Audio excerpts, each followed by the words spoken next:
ഹിന്ദു വിവാഹത്തെ പറ്റിയാണ് കഴിഞ്ഞ വീഡിയോയിൽ പറഞ്ഞിരുന്നത്. മുസ്ലിം വിവാഹം എങ്ങനെയാണെന്ന് നോക്കാം. നിക്കാഹ് എന്നറിയപ്പെടുന്ന മുസ്ലിം വിവാഹം വിശുദ്ധമായ ഒരു ഉടമ്പടിയാണ്. ഒരു സിവിൽ കരാറിൻ്റെ രീതിയാണ് മുസ്ലിം വിവാഹത്തിനുള്ളത്. സ്ത്രീ പുരുഷ ബന്ധത്തിന് നിയമസാധുത നൽകുന്നതിനും കുട്ടികൾക്ക് നിയമപ്രകാരമുള്ള അധികാരം നൽകുന്നതിനും ഉദ്ദേശിച്ചുകൊണ്ടുള്ള ഒന്നാണ്. മുസ്ലിം വിവാഹം മുസ്ലിം നിയമം അനുശാസിക്കുന്ന യോഗ്യതയും സ്വതന്ത്രമായ സമ്മതവും മറ്റനുഷ്ഠാനങ്ങളും ഇതിനുണ്ടായിരിക്കണം. വിവാഹം കഴിക്കുവാനുള്ള പ്രാപ്തി, വാഗ്ദാനവും സ്വീകരിക്കലും, മഹർ എന്നിവയാണ് നിയമസാധുതയുള്ള മുസ്ലിം വിവാഹത്തിന് നിർബന്ധമായ ഘടകങ്ങൾ. വിവാഹബന്ധത്തിലേർപ്പെടാൻ സ്വതന്ത്രമായ സമ്മതം നൽകൽ നിർബന്ധമാണ്. അത് നൽകാൻ കഴിയാത്ത വിധം ചിത്തഭ്രമമോ മാനസിക അസ്വസ്ഥതയോ ഉള്ളവർക്ക് വിവാഹ കരാറിൽ ഏർപ്പെടാൻ കഴിയില്ല. പ്രായപൂർത്തിയെത്തിയവർക്ക് 15 വയസ്സ്, അതായത് 15 വയസ്സ് വിവാഹബന്ധത്തിൽ ഏർപ്പെടാം. എന്നാൽ 1978 ശൈശവ വിവാഹ നിരോധന നിയമം അനുസരിച്ച് ഇപ്പോൾ ഇന്ത്യയിൽ പുരുഷൻ്റെ വിവാഹപ്രായം 21 വയസ്സും സ്ത്രീയുടേത് 18 വയസ്സുമാണ്. അതല്ലാതെയുള്ള വിവാഹം ശിക്ഷാർഹമാണ്. സാക്ഷികളുടെ മുന്നിൽ വെച്ച് വിവാഹത്തിനുള്ള നിർദ്ദേശം അഥവാ വാഗ്ദാനം നടത്തുകയും ആ നിർദ്ദേശം മറുഭാഗം സ്വീകരിക്കുകയും വേണം. ഒരുമിച്ചിരുന്ന് ഒരേ സ്ഥലത്ത് ഒരേ യോഗത്തിൽ വെച്ച് വിളിച്ചു പറഞ്ഞ് നിക്കാഹ് അനുഷ്ഠാനം നടത്തേണ്ടത് നിർബന്ധമാണ്. വിവാഹത്തിന് എത്രയും ആവശ്യമായ ഘടകമാണ് മഹർ. പുരുഷൻ സ്ത്രീക്ക് നൽകേണ്ടതായി നിശ്ചയിക്കുന്ന തുകയാണ് മഹർ. വിവാഹ സമയം അത് മുഴുവൻ നൽകുകയോ ഭാഗികമായി നൽകുകയോ ചെയ്യാം. ഭാഗികമായി നൽകുമ്പോൾ ബാക്കി തുക സ്ത്രീയുടെ അവകാശമായി എന്നും നിലനിൽക്കുന്നതാണ്. നിക്കാഹിന് പ്രായപൂർത്തിയും സ്ഥിരബുദ്ധിയുമുള്ള പുരുഷന്മാരായ 2 സാക്ഷികൾ ഉണ്ടായിരിക്കണമെന്നുള്ളത് നിർബന്ധമാണ്. മുസ്ലിം സ്ത്രീക്ക് വിവാഹമോചനം ലഭിക്കാൻ വേണ്ട കാരണങ്ങൾ: ഭർത്താവിനെ ക്രിമിനൽ കോടതി 7 അതിലധികമോ വർഷത്തേക്കോ ജയിൽവാസത്തിന് ശിക്ഷിച്ചിട്ടുണ്ടായിരിക്കുക. ന്യായമായ കാരണങ്ങളില്ലാതെ ഭർത്താവ് 3 വർഷമോ അതിൽ കൂടുതലോ കാലം ഭാര്യയുമായി ദാമ്പത്യബന്ധം പുലർത്തുവാൻ വിസമ്മതിക്കുകയോ ദാമ്പത്യ ജീവിതത്തിലെ തൻ്റെ കടമകൾ നിറവേറ്റുന്നതിൽ പരാജയപ്പെടുകയോ ചെയ്യുക. 4 വർഷങ്ങളായി ഭർത്താവിനെ പറ്റി യാതൊരു വിവരവും ഇല്ലാതിരിക്കുന്ന സാഹചര്യം ഉണ്ടാവുക. വിവാഹ സമയത്തും അതിനുശേഷവും തുടർച്ചയായും ഭർത്താവ് ഷണ്ഡത്വമുണ്ടായിരിക്കുക. ഭർത്താവിന് 2 വർഷക്കാലമായി ഭർത്താവിൽ നിന്നും ചെലവിന് ലഭിക്കാതിരിക്കുക.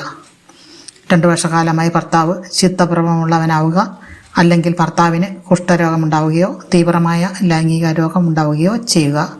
പെൺകുട്ടിക്ക് 15 വയസ്സ് തികയുന്നതിന് മുൻപ് രക്ഷിതാക്കൾ അവളുടെ വിവാഹം നടത്തിയിട്ടുണ്ടെങ്കിൽ 18 വയസ്സ് തികയുന്നതിന് മുമ്പായി ആ വിവാഹം തിരസ്കരിക്കാനുള്ള അവളുടെ അവകാശം ഉപയോഗപ്പെടുത്താം. അതായത് ഓപ്ഷൻ ഓഫ് പബർട്ടി.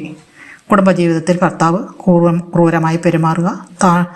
ഭർത്താവിൻ്റെ വൃത്തിയിൽ ക്രൂരതയായി കാണുന്ന സാഹചര്യങ്ങൾ: 1. ഭർത്താവ് നിത്യവും ദേഹോപദ്രവം ചെയ്യുന്നതുകൊണ്ട് സഹവാസം ദുരിതപൂർണമാവുക. 2. ഭർത്താവ് അപയശസ്സുള്ള സ്ത്രീകളുമായി ഇടപഴകുന്നത് മൂലം ദുഷ്കൃതി ഉണ്ടാക്കുന്ന ജീവിതം നയിക്കുക. 3. അസാൻമാർഗിക ജീവിതം നയിക്കുവാനായി ഭാര്യയെ പ്രേരിപ്പിക്കുക. 4. ഭാര്യയുടെ സ്വത്തുക്കൾ നിയമവിരുദ്ധമായി അന്യാധീനപ്പെടുത്തുന്നതും സ്വത്തുക്കളിൽ അവർക്കുള്ള അവകാശങ്ങൾ കൈകാര്യം ചെയ്യുന്നത് തടസ്സപ്പെടുത്തുന്നതും. 5. ഭാര്യയുടെ മതവിശ്വാസത്തിനും ആചാരാനുഷ്ഠാനങ്ങൾക്കും ഭർത്താവ് തടസ്സം നിൽക്കുക.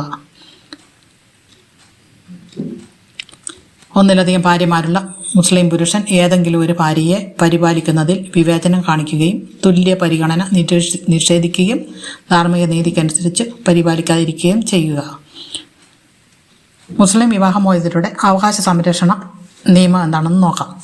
1986 വിവാഹമുത്തകളായ മുസ്ലിം വനിതകളുടെ അവകാശ സംരക്ഷണത്തിനുള്ള നിയമപ്രകാരം ഇദ്ദ ആചരിക്കുന്ന കാലത്ത് ന്യായയുക്തമായ രീതിയിൽ ചെലവ് ലഭിക്കുന്നതിന് വിവാഹമോചിതരായ സ്ത്രീകൾക്ക് അവകാശമുണ്ട്. ഇദ്ദ പീരീഡിൽ ഗർഭാവസ്ഥയിലാണ് തലാഖ് ചൊല്ലിയതെങ്കിൽ കുട്ടിയുടെ ജനനം മുതൽ 2 വർഷക്കാലം സംരക്ഷണ ചെലവ് നൽകണം. മഹറിൻ്റെ ഓഹരി നൽകാനുണ്ടെങ്കിൽ അവ നൽകണം. വിവാഹ സമയത്തും അതിനുശേഷവും അവർക്ക് ലഭിച്ചിട്ടുള്ള മറ്റ് സ്വത്തുക്കൾക്കും സമ്മാനങ്ങൾക്കും അർഹതയുണ്ട്. കൂടാതെ മറ്റൊരു വിവാഹം വരെയോ മരണം വരെയോ ജീവിക്കേണ്ടതിലേക്ക് ജീവനാംശം കണക്കാക്കി നൽകേണ്ടതാണ്. വേറെ വിവാഹം ചെയ്യാതെ കഴിയുന്ന വിവാഹമോചിതരായ മുസ്ലിം സ്ത്രീക്ക് സ്വന്തമായി ചെലവ് കഴിയുന്നതിന് മാർഗമില്ലെങ്കിൽ സംരക്ഷണത്തിനായി ബന്ധുക്കളെ സമീപിക്കാനും അതുമല്ലെങ്കിൽ വഖഫ് ബോർഡിനെ സമീപിക്കുവാനും അവകാശമുണ്ട്. അടുത്തത്, കോടതിയും കോടതിയുമായിട്ടുള്ള ബന്ധങ്ങളാണ്. മുസ്ലിം സ്ത്രീക്ക് മോചനത്തിനായി കുടുംബ കോടതികൾ നിലവിലുള്ള ജില്ലകളിൽ കുടുംബ കോടതിയെയും മറ്റു ജില്ലകളിൽ ഏറ്റവും താഴ്ന്ന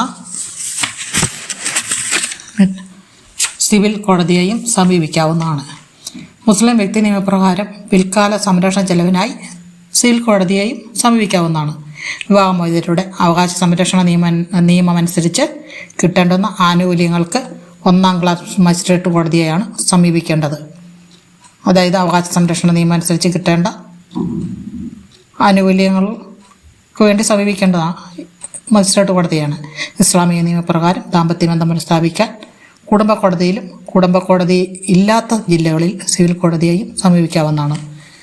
അടുത്തായി നമുക്ക് ക്രിസ്ത്യൻ വിവാഹ നിയമം അടുത്ത വീഡിയോയിൽ കേൾക്കാവുന്നതാണ്.